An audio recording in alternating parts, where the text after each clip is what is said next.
Hi! Welcome to my channel హరిత vlogs. So ఈరోజు మేము స్వర్ణగిరి టెంపుల్కి వెళ్తున్నాము. టెంపుల్ గురించి ఫుల్ డీటెయిల్స్ మీకు చెప్తాను. స్వర్ణగిరి టెంపుల్కి వెళ్ళడానికి డైరెక్ట్ బస్సెస్ ఉన్నాయి ఎంజీబీఎస్ నుంచి. ఓన్ వెహికల్లో వెళ్ళే వాళ్ళు ఓఆర్ఆర్ నుంచి వెళ్ళొచ్చు. ఎగ్జిట్ 9 దగ్గర ఎగ్జిట్ అవ్వాలి. ఇది స్వర్ణగిరి టెంపుల్ మెయిన్ ఎంట్రన్స్ అండి. సో ఈ టెంపుల్ పేరు యాదాద్రి తిరుమల దేవస్థానం. ఈ టెంపుల్లో పార్కింగ్ ప్లేసెస్ కూడా చాలా బాగుంది.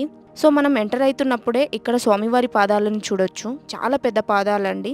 సో ఫస్ట్ అందరు ఇక్కడ దర్శించుకున్న తర్వాతే లోపలికి వెళ్తున్నారు. సో టెంపుల్కి ఇదే మెయిన్ ఎంట్రన్స్ అండి. సో దీన్ని వైకుంఠ ద్వారం అని అంటారంట.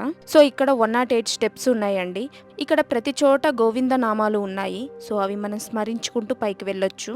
సో మనం ఇక్కడ చూసినట్టయితే లెఫ్ట్ సైడ్ లో దశావతారాల మండపం ఉందండి. సో మంచిగా 10 విగ్రహాలు ఉన్నాయి. చాలా మంచిగా పాలరాతితో చెక్కబడినవి.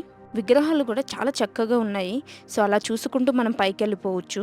సో ఇక్కడ మనం చూసినట్టయితే ఇదే మనకి మెయిన్ టెంపుల్ అండి. ఇక్కడ కింద మొత్తం రెడ్ మ్యాట్ పరిచారు. ఎండలో నడవడానికి కూడా ఇబ్బంది కలగకుండా ఉండడానికి మొత్తం రెడ్ మ్యాట్ అయితే వేశారు. సో ఈ లెఫ్ట్ సైడ్ లో టికెట్ కౌంటర్స్ ఉన్నాయి. అలానే మొబైల్స్ కూడా ఇక్కడ పెట్టుకోవాలి. మనం లోపల మొబైల్స్ తీసుకుపోనీయరు. మేము కొంచెం ఎర్లీగా వచ్చాము మార్నింగ్ టైంలో కాబట్టి మాకు టికెట్స్ ఏం లేవు. ఆ టైంలో అందరూ ఫ్రీ దర్శనానికే వెళ్తున్నారు. మాకైతే చాలా తొందరగానే దర్శనం అయిపోయింది. టెంపుల్ లోపల చాలా బాగుంది. అసలు వెంకటేశ్వర స్వామి విగ్రహం అయితే చాలా బాగుంది. చాలా హైట్లో కూడా ఉంది. సో మాకైతే చాలా దగ్గర నుంచి చూసే అవకాశం అయితే వచ్చింది. మనం దర్శనం చేసుకొని బయటికి రాగానే ఆంజనేయ స్వామి పెద్ద విగ్రహం ఉంది. చాలా బాగుంది విగ్రహం కూడా.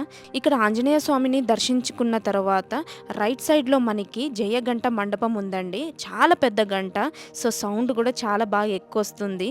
సో ఇంత పెద్ద గంటని నేను ఇక్కడే చూశాను ఫస్ట్ టైం. 1700 కేజీస్ ఉంటుందంట ఈ గంట. సో చాలా పెద్దగా ఉంది. సో పైనుంచి చూస్తే ఇలా ఉందండి వ్యూ. సో మనం ఇప్పుడు కోనేరు దగ్గరికి వెళ్దాము. జలనారాయణ స్వామి టెంపుల్కి వెళ్దాము. సో మెయిన్ అట్రాక్షన్ ఈ టెంపుల్కి ఇదేనంట.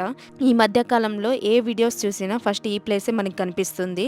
సో ఇది జలనారాయణ స్వామి మండపం అంట. చాలా అంటే చాలా బాగుంది. సో నేను ఇప్పుడు ఇది కింద నుంచి వ్యూ చూపించాను, పైనుంచి కూడా చూపిస్తాను. సో మనం ఇప్పుడు పైకి వెళ్దాము. పైనుంచి చూస్తే కూడా చాలా బాగుంది వ్యూ. నిజంగా చెప్తున్నాను, ఈ ప్లేస్ చాలా బాగుంది ఈ టెంపుల్లో. సో నైట్ టైంలో ఇంకా లైట్స్ వేస్తారంట, చాలా బాగుంటుంది. మేము మార్నింగ్ టైంలో వచ్చాం కాబట్టి డే టైంలో ఇలా అయితే ఉంది. నైట్ ఇంకా చాలా బాగుంటుందంట. సో నెక్స్ట్ టైం ఎప్పుడైనా నైట్ వెళ్ళడానికి ట్రై చేస్తాను. సో నాకైతే చాలాసేపు ఇక్కడే కూర్చోవాలని అనిపించింది. చాలాసేపు అయితే నేను ఇక్కడే టైం స్పెండ్ చేశాను. సో వీకెండ్స్లో మాత్రం చాలా ఎక్కువ రష్ ఉంటుంది ఈ టెంపుల్లో.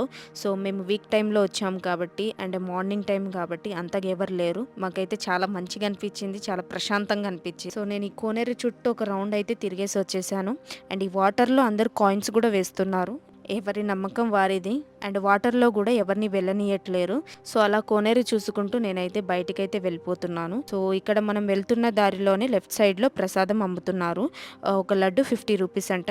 టేస్ట్ అయితే నిజంగా చాలా బాగుంది. సేమ్ తిరుపతి లడ్డు లాగానే ఉంది. మొత్తం టెంపుల్ అయితే తిరిగి చూసేసి వచ్చాము. చాలా బాగా నచ్చింది.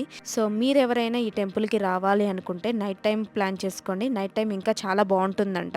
సో ఈసారి ఈశాన్ని తీసుకొని వస్తాను ఈ టెంపుల్కి. నాకు తెలిసిన కొంత ఇన్ఫర్మేషన్ అయితే నేను ఈ వీడియోలో చెప్పాను అనుకుంటున్నాను. అండ్ ఈ వీడియో మీకు ఎలా అనిపించిందో నాకు కామెంట్లో చెప్పండి. మళ్ళీ నెక్స్ట్ వీడియోలో కలుద్దాం. బాయ్.